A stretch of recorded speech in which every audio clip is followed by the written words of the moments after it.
60,000। अच्छा एक बात और कहूँ, पहले के तो लोग अच्छे थे, कम से कम 5-5, 7-7 बच्चे होते थे। आज सरकार ने नियम लगाया और सरकार से ज्यादा आजकल लोगों ने लगा दिया। पहले सरकार ने भी नियम लगाया, हम दो हमारे दो। अब तो मुझे लगता है लोग ऐसा नियम बनाएंगे, हम एक हमारे एक, या तो हम एक हमारे कोई नहीं।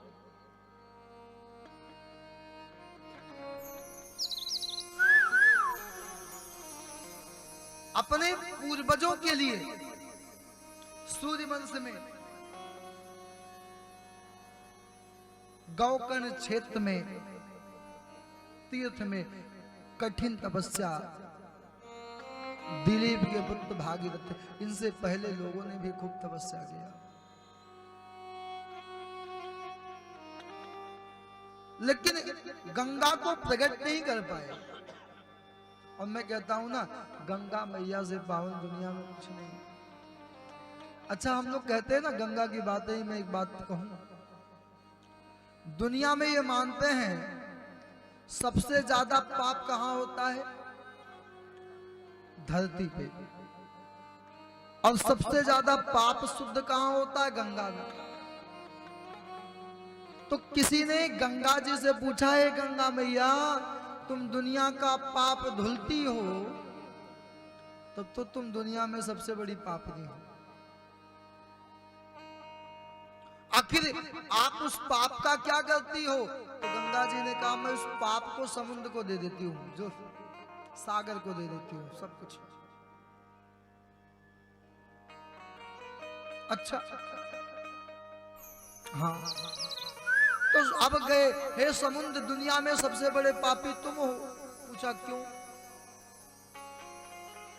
कहा कि दुनिया का, गंगा का भी पाप, दुनिया का भी पाप तुम्हारे पास आता है। समुद्र ने कहा मैंने नहीं रखा। बोले तो?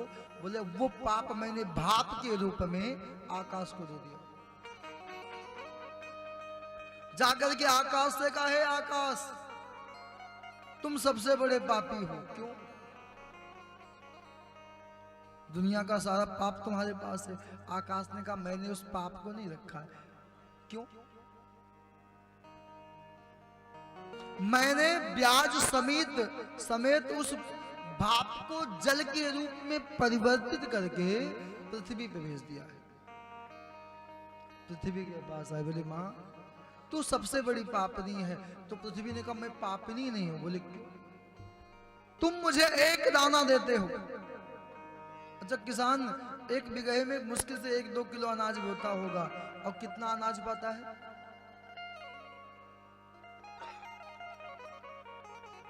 पृथ्वी ने कहा मैं उस एक, तुम मुझे एक दाना देते हो, मैं तुम्हें 100 दाने देती हूं।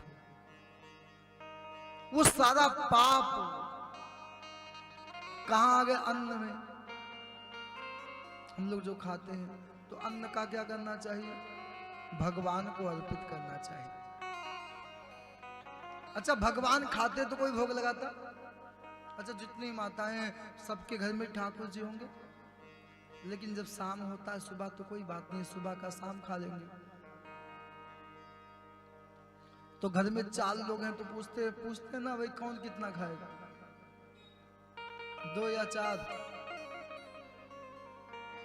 देखो फेंकने वाले नहीं। अच्छा घर में 2 भाग निकलना चाहिए ना। पहली रोटी पहला भाग किसका? गाय का, और अंतिम कुत्ते की। अच्छा मान लो जिसके घर से ये 2 भाग ना निकाले जाते हैं, और जो जिसका भाग खाता है उसकी जैसी बुद्धि हो जाती है। मैं हमेशा कहता हूं, अच्छा पहले भोजन घर के बड़े आदमी को देते हैं। अच्छा मान लो घर में पति पत्नी हो और बच्चे हो, तो पहले पति को कहते तुम खा लो। यदि गाय की रोटी नहीं खाए तो पति को खिला दिया, तुम गाय जैसी, बोलना सब बंद। अच्छा सबसे अंतिम में कौन खाता है? अच्छा आप अंतिम रोटी नहीं निकालोगे और सबसे बाद में खाओगे, तो आपका स्वभाव कैसा होगा? ये तो आप स्वयं जानते हैं। इसीलिए ये 2 भाग निश्चित रूप से निकालने चाहिए। इसलिए देखिए किसी घर में सुबह से रामायण चालू हो जाता है,